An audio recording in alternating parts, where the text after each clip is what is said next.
నియోజకవర్గంలో తొలి ఏకాదశి పండుగను పురస్కరించుకుని విష్ణు ఆలయాల్లో పూజలు అభిషేకాలు ఘనంగా నిర్వహించారు। ఈ సందర్భంగా ఆలయ పూజారి మాట్లాడుతూ చాలా విశిష్టమైన రోజు అని, సంవత్సరం మొత్తంలో 24 ఏకాదశులు ఉంటాయని, అన్నిటికన్నా విశిష్టమైన ఏకాదశి అని శ్రీ మహావిష్ణువు యోగ నిద్రలోకి వెళ్లి వైకుంఠ ఏకాదశి రోజు నిద్రలేస్తారని వివరించారు। ఈ రోజు ఉపవాసం ఉండి విష్ణువును ఆరాధిస్తే 24 ఏకాదశుల పుణ్యం లభిస్తుందని మరియు వ్యవసాయ పనులకు కూడా విశేషమైన రోజు అని భక్తులందరికీ తెలియజేశారు। ఈ రోజు చాలా విశేషమైనటువంటి రోజు ఆషాఢ శుద్ధ ఏకాదశి తొలి ఏకాదశి అంటే మొత్తం సంవత్సరం మొత్తం మీద కూడా 24 ఏకాదశులలో ప్రథమ ఏకాదశిగా ఈ ఏకాదశి ఉంటుంది।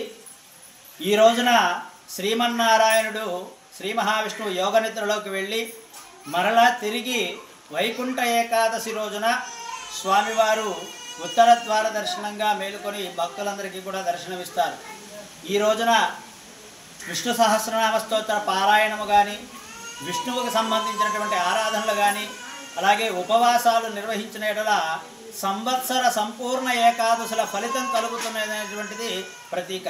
కావున 50 మంది భక్తులకి కూడా ఈ తొలి ఏకాదశి శుభాకాంక్షలు తెలియజేస్తూ ఇక్కడ నుంచి వ్యవసాయ పనులు కూడా ప్రారంభమవుతాయి।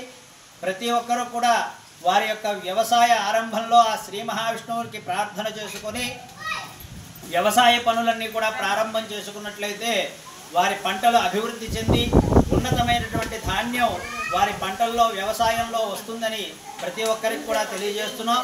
జై శ్రీమన్నారాయణ, జై శ్రీమన్నారాయణ।